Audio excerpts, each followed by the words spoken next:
High student, আমি প্রিয়াঙ্কা বৈদ্য চলে এসেছি আরেকটা নতুন ভিডিও নিয়ে। তো আজকে আমরা আলোচনা করব মেডিকেল কলেজ কলকাতাকে নিয়ে, এবং সেখানে 2023-এর নিট 2023-এর ফাইনাল কাট অফ এবং তোমরা নিট 2024-এর জন্য এক্সপেক্টেড কাট অফ কী যেতে পারে এবং টার্গেট মার্কসও তোমরা একটা করে নিতে পারো যে কত তোমাদের টার্গেট মার্কস ধরতে হবে। তো সেই হিসাবে আমি জানি ফুল দমে তোমরা পড়াশোনা করছো এবং মেডিকেল কলেজ পাওয়ার জন্য কতটা কি তোমাদের টার্গেট মার্কস হওয়া উচিত সেটা নিয়ে আজকে আলোচনা করব। তাহলে চলো স্টার্ট করে দেওয়া যাক। তো দেখো, তোমাদের ফাইনাল কাট অফ আমি কিন্তু প্রত্যেকটা রাউন্ডের কাট অফ আলোচনা করে দিয়েছিলাম। যদি না দেখে থাকো অবশ্যই আমার চ্যানেলে দেখো, প্রত্যেকটা রাউন্ডের কাট অফ কিন্তু দেওয়া আছে 2023-এর নিট 2023-এর। তো ইউআরদের হচ্ছে 651, ঠিক আছে। ওবিসি এদের হচ্ছে 650, ওবিসি বিদের হচ্ছে 630, ইডাব্লিউএস এ হচ্ছে 629, এসসিদের হচ্ছে 557 এবং এসটিদের হচ্ছে 400, ঠিক আছে। তো এটা ফাইনাল কাট অফ 2023-এর।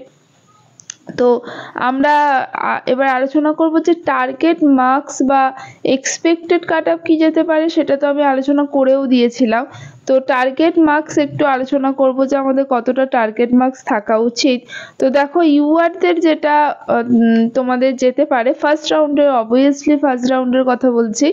তো তোমাদের কিন্তু টার্গেট হওয়া উচিত যে 665 প্লাস, ঠিক আছে।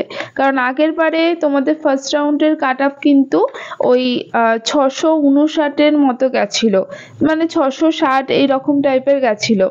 তো তোমরা কিন্তু 665 প্লাস এবারের রাউন্ড ওয়ানের জন্য টার্গেট করতে পারো।